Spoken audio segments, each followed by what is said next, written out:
Halo teman-teman, sebelumnya kenalin dulu aku Bilya Savanata Nandita sebagai host dan teman aku Sabiana Di Pratama sebagai guest. Sebenarnya kita mau bahas apa sih kali ini? Sebelum masuk ke topik, aku akan menjelaskan dulu tentang komunikasi media massa dan media sosial. Media massa ialah saran atau alat yang dipakai dalam cara kerja komunikasi massa, yaitu komunikasi yang ditujukan terhadap orang banyak. Dan untuk media sosial atau sering juga disebut sebagai sosial media adalah platform digital yang memfasilitasi penggunanya untuk saling berkomunikasi atau membagikan konten berupa tulisan, foto, video, dan merupakan platform digital yang menyediakan fasilitas untuk melakukan aktivitas sosial bagi setiap penggunanya. Nah, podcast kali ini bakalan membahas komunikasi media dan media sosial. Oke, dari berbagai kalangan dan usia, hampir semua masyarakat Indonesia memiliki dan menggunakan media sosial sebagai salah satu sarana guna memperoleh dan menyampaikan informasi ke publik. Apa saja sih jenis media sosial? Dengan perkembangan teknologi yang semakin pesat, ada begitu banyak macam media sosial yang kini sering digunakan oleh orang Indonesia. Mulai dari YouTube, WhatsApp, Facebook, Instagram, TikTok, Line, Twitter, dan lain-lain. Adanya media sosial telah mempengaruhi kehidupan sosial dalam masyarakat. Apa aja dampak positif dan negatif dari sosial media?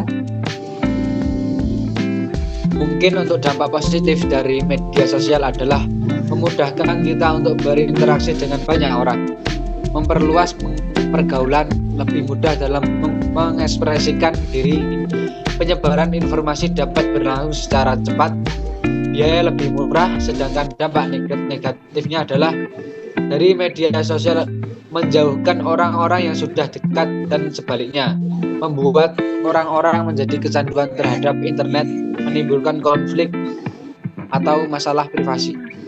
Perkembangan teknologi saat ini membuat hampir semua orang dewasa tidak bisa jauh dari gadget.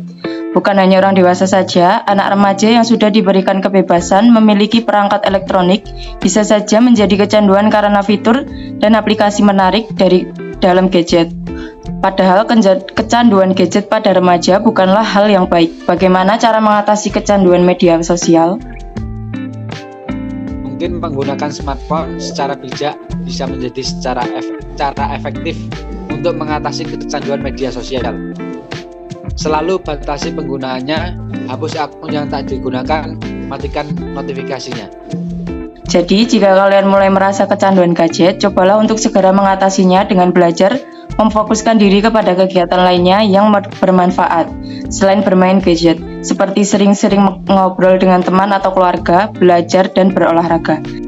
Media massa seringkali dipandang sebagai alat kekuasaan efektif karena kemampuannya untuk melakukan beberapa hal seperti membujuk pendapat dan tanggapan, mempengaruhi pilihan sikap, memberikan status dan legitimasi, mendefinisikan, dan membentuk persepsi realitas. Media massa memberikan info perihal perubahan, bagaimana hal itu berjalan dan hasil yang dicapai. Apa saja karakteristik media massa? Ada beberapa karakteristik, yaitu publisitas, kontinuitas, periodisitas, aktualitas, dan universalitas. Adapun fungsi dari media massa yang diantaranya yaitu 1. Sebagai pengambilan keputusan, berperan dan mengantarkan informasi untuk mengambil keputusan. Yang kedua, sebagai bahan untuk diskusi, memperjelas permasalahan yang dihadapi serta menyajikan pesan-pesan para pemerintah masyarakat.